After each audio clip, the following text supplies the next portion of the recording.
Semua orang tahu kalau kita itu harus ngambil resiko, apalagi kalau kita masih muda. Tapi sebenarnya apa sih harga yang harus kita bayar kalau kita nggak ngambil resiko itu sendiri? Gue udah banyak banget ketemu sama orang-orang yang sukses di berbagai macam industri. Dan satu benang merah yang gue temukan adalah mereka semua berani mengambil resiko di waktu yang tepat. Di video ini, gue bakal ngejelasin 5 poin yang semuanya membuat gue jauh lebih berani untuk mengambil resiko.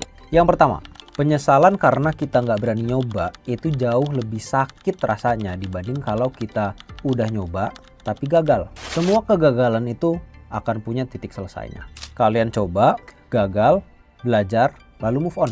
Tapi kalau kalian nggak pernah nyoba, ceritanya itu nggak akan kelar-kelar. Karena bertahun-tahun kemudian, pasti ujung-ujungnya muncul lagi di otak kalian. Gimana kalau gue udah nyoba ini? Gimana kalau gue udah nyoba itu? Yang kedua, kehati-hatian itu sesuatu yang berbahaya. Karena lama-kelamaan ini bisa menjadi identitas, bukan risk management.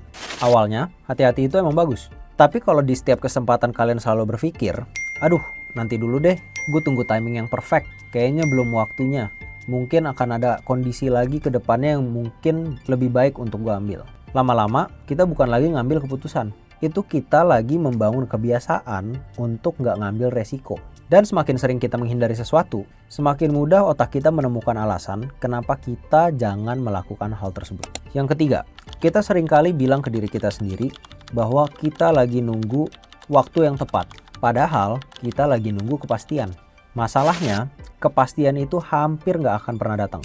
Nggak akan ada momen di mana semuanya itu sempurna.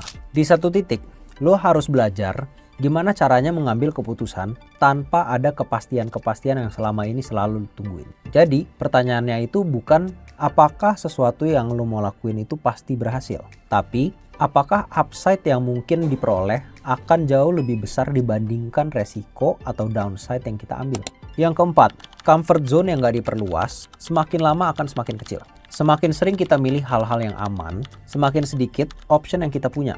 Maksudnya gimana? Kalau kita setiap hari hidupnya di bubble kita aja, lingkungannya sama, temennya sama, kerjaannya sama, kita akan lama-kelamaan ke-trap di kondisi seperti itu.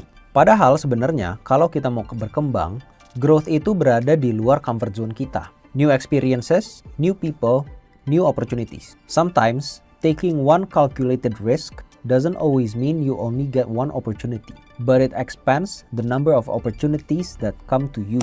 Yang kelima, resiko itu bukan sesuatu yang harus kita hindari, tapi resiko itu adalah sesuatu yang harus kita kelola dengan tepat. Di market,